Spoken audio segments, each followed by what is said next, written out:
Future సిటీపై వివాదం మరొకసారి చెలరేగుతా ఉంది.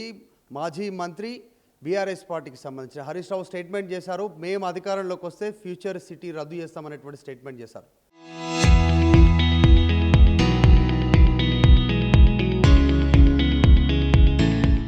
అవన్నీ కూడా ఫార్మా కోసం తీసుకున్న భూములు తిరిగి ఫార్మాకే వినియోగించాలి.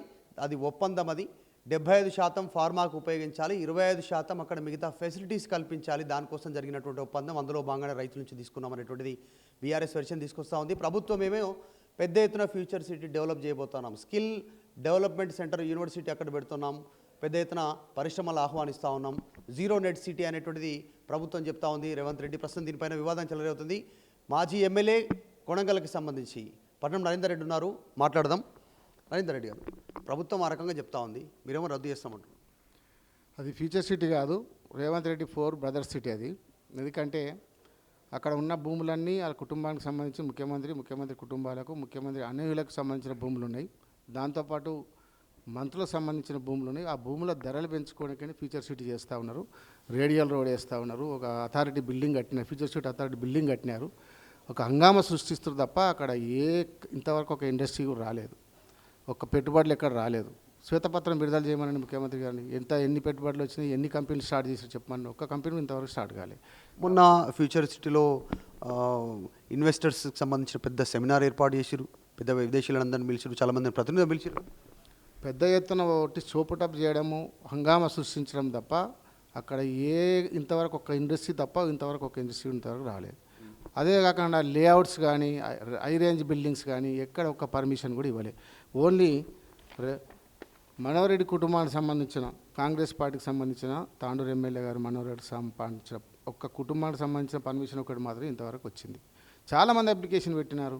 మరి నిజంగా నువ్వు ఫ్యూచర్ సిటీ చేయాలనుకున్నప్పుడు హై రేంజ్ పర్మిషన్స్ ఇవ్వాలి, విల్లా ప్రాజెక్టు పర్మిషన్ ఇవ్వాలి, అక్కడ లేఅవుట్ పర్మిషన్ ఇవ్వాలి, అది పక్కకు ఇండస్ట్రీలు తీసుకురావాలి. ఇవన్నీ వస్తేనే కదా ఫ్యూచర్ సిటీ అయ్యేది. ప్రభుత్వం చెప్తుంది కదా, మేము డెవలప్ చేస్తాం, ఇది ఒక ఫ్యూచర్ సిటీకి ఆనుకొని హైవేకి Shamshabad airport back side develop కావాల్సినటువంటి అవసరం ఉంది. ఇప్పుడున్న సిటీ కంజెస్టెడ్ అయిపోయింది, జాగలేదు, డెవలప్ చేయడానికి అన్ని అడ్డంకులు ఉన్నాయి.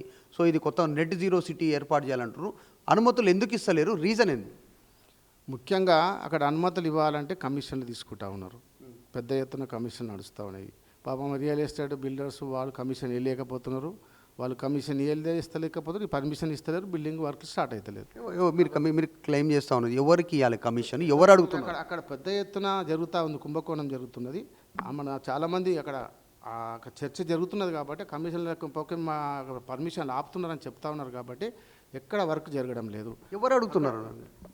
అక్కడ ఉన్నటువంటి బిల్డర్స్ని అడుగుతూ ఉన్నారు చాలామంది. అదే బిల్డర్స్ని ఎవరు అడుగుతూ ఉన్నారు? ప్రభుత్వ పెద్దల అధికారులు, అక్కడ ఉన్నటువంటి అధికారులు కానీ, అక్కడ ఉన్నటువంటి అథారిటీ ఆఫీస్లో ఉన్న అధికారులు అడుగుతూ ఉన్నారు. ఎవరున్నారు వెనకాల? అక్కడ ఉన్న దాని వెనుక ఎవరున్నారు అనేది అక్కడ మనకు మీకే తెలుసు, అది ఎవరున్నారు అనేది తెలుసు. అట్లా అడుగుతున్నారు కాబట్టి పర్మిషన్లు ఆగిపోతూ ఉన్నాయి. అంటే మీరు అంటారు ఇది 4th సిటీ కాదు, 4 బ్రదర్స్ సిటీ రేవంత్ రెడ్డి. వాళ్ళు 4 బ్రదర్స్ అంటే అక్కడ ఉన్నటువంటి భూములన్నీ 4 బ్రదర్స్ మొత్తం ల్యాండ్ ఎక్కువ చేసుకున్నారు, పేద రైతుల భూములు ఎక్కువ చేసుకున్నారు, పేదల భూములు ఎక్కువ చేసుకున్నారు కాబట్టి అలా భూముల ధరలు పెంచుకోనికే 4th సిటీ చేసినారు. అంతే తప్ప అక్కడ 4th సిటీ వచ్చేది లేదు, సచ్చేది లేదు. ఒక ఇండస్ట్రీ కూడా ఇంతవరకు రాలేదు, ఒక ఇండస్ట్రీ తప్ప ఇంకొంతవరకు ఒక ఇండస్ట్రీ కూడా కట్టలే అక్కడ. అంటే ఒకవేళ మీరు అధికారంలోకి వస్తే ఖచ్చితంగా 4th సిటీ అనేది హరీష్ రావు గారు చెప్పినట్టు, పార్టీ నిర్ణయం పెట్టినట్టు హరీష్ రావు గారు చెప్పిన కాబట్టి తప్పకుండా దాని 4th సిటీ రద్దు చేసే కార్యక్రమం కూడా జరుగుతుంది. ఇప్పుడు 4th సిటీ వస్తుంది అంటారు, వస్తే డెవలప్ అవుతుంది అనేటువంటిది కొంతమంది రైతులు, కొంతమంది భూములు అమ్ముకుంటారు రైతుల దగ్గర, కొంతమంది కొంటారు, వెంచర్లు చేస్తున్న వాళ్ళు కొంతమంది కొనుక్కుంటున్నటువంటి పరిస్థితి ప్రైవేట్. అట్లాంటి వాళ్ళ పరిస్థితి ఏంది, వాళ్ళ భవిష్యత్తు ఏంది, మరి ఏం చెప్తారు వాళ్ళు? అందుకే మేము ఏమంటున్నామంటే అది ఫార్మాసిటీకి కేటాయించిన భూములు, అవి రైతులకు సంబంధించిన భూములు కాబట్టి నిబంధన ప్రకారం ఫార్మాసిటీ కట్టాలి. అక్కడ ఓన్లీ ఫార్మా కంపెనీలు పెట్టాలి తప్ప కోర్టులో కూడా వాదించినప్పుడు కోర్టులో కూడా ఏం చెప్పారు, ఇది ఫార్మాసిటీ దానికోసమే కేటాయిస్తామని ప్రభుత్వం కూడా చెప్పింది. కాబట్టి ఫార్మాసిటీ పెట్టాలి కానీ 4th సిటీ అని రియల్ ఎస్టేట్ ఎట్లా చేస్తారు, అక్కడ చేయడానికి వీలు కాదు. కాబట్టి మేము ప్రజలను కూడా ఇక్కడ బిల్డర్ని కూడా అప్రమత్తం చేస్తూ ఉన్నాం. ఇంకోటి, నిన్న ముఖ్యమంత్రి మాట్లాడుతూ ఇంకొక స్టేట్మెంట్ చేశారు, ధాన్యం కొనుగోలుకు సంబంధించినటువంటి విషయంలో బీఆర్ఎస్లో ఎంత కొన్నారు లెక్క, కాంగ్రెస్లో ఎంత కొన్నారు లెక్క తీద్దామా, ఇంకా సిగ్గు లేకుండా మాట్లాడుతూ ఉన్నారు బీఆర్ఎస్ పార్టీ నాయకులు. రైతులు చచ్చిపోతే పబ్లిక్లించుకుంటూ సెల్ఫీలు దిగుతూ ఉన్నారు అనేటువంటిది మిమ్మల్ని టార్గెట్ చేస్తారు బీఆర్ఎస్ పార్టీ నాయకులు. వాస్తవంగా మేము ప్రజలలో తిరుగుతున్నాం, రైతుల దగ్గర తిరుగుతున్నాం. నేను కొడంగల్, నేను కూడా నా నియోజకవర్గంలో అన్ని మండలాలు తిరుగుతున్నాను. సీఎం గారి నియోజకవర్గం ముఖ్యమంత్రిని గెలిపించి ఓటేసి గెలిపించిన రైతులు వాళ్ళు. ముఖ్యమంత్రిని ఓటేసిన రైతులు ప్రజలు ఉన్నారు అక్కడ, వాళ్ళకు కూడా న్యాయం చేయలేకపోతారు. ఎందుకంటే నేను స్వయాన తిరుగుతున్నాను కాబట్టి నిన్న కూడా కోచిలో పోయాను. వర్షం పడి 2 సార్లు వర్షం పడి మొలకలు ఎత్తినాయి, తడిచిపోయినాయి.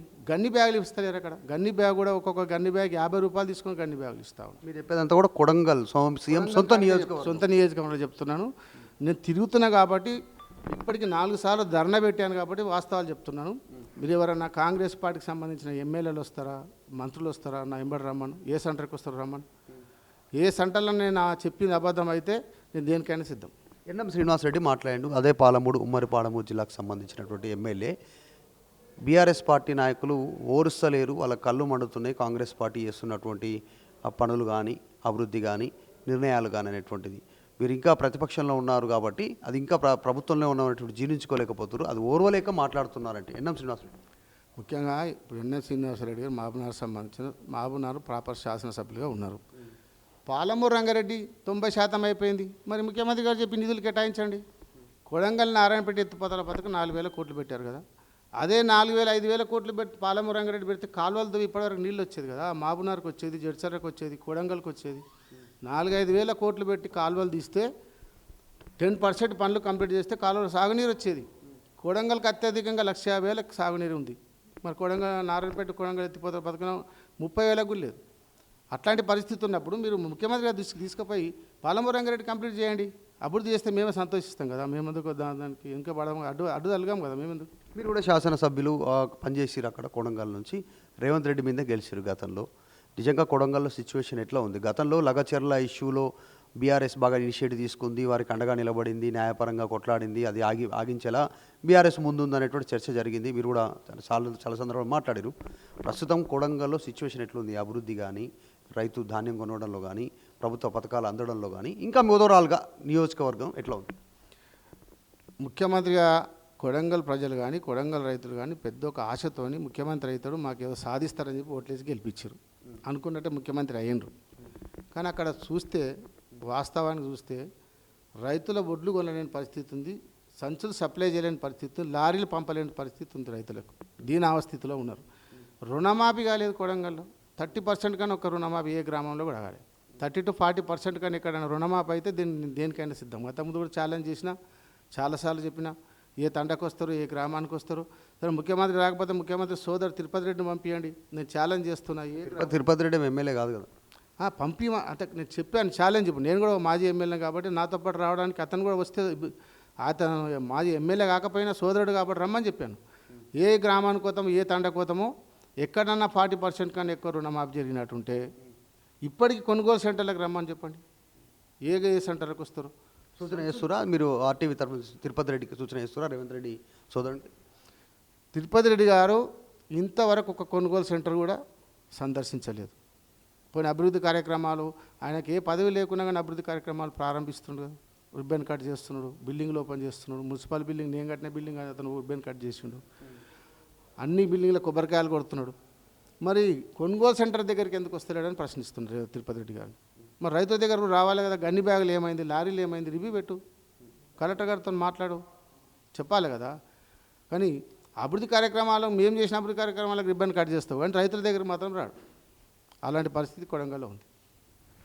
Right, thank you Narendra Reddy గారు. ఓవరాల్గా ఫ్యూచర్ సిటీకి సంబంధించిలో హరీష్ రావు తీసుకున్న నిర్ణయం కరెక్టే. 75% ఆల్రెడీ ఫార్మా కోసం తీసుకున్నటువంటి వీగులు, మిగతా 25%కి సంబంధించి అక్కడ అమ్యూనిటీస్ కావచ్చు, ఇంకా మిగతా వాటి కోసం గతంలో ప్రభుత్వం తీసుకున్నటువంటి ఒప్పందం రైతుల దగ్గర నుంచి తీసుకుంది. మరి ఇదే రేవంత్ రెడ్డి ప్రతిపక్షంలో ఉన్నప్పుడు తిరిగిస్తామన్నారు, తిరిగేకపోగా ఇప్పుడు దాన్ని రియల్ ఎస్టేట్గా వాడుకుంటున్నారు, బినామ్ ఉన్నారు. అది 4 బ్రదర్స్ సిటీగా మారింది, ఫ్యూచర్ సిటీ కాదనేటువంటి నరేంద్ర రెడ్డి చెప్తా ఉన్నారు. వీడియో జర్నలిస్ట్ జాఫర్తో మధు మల్కేడ్కర్, హైదరాబాద్.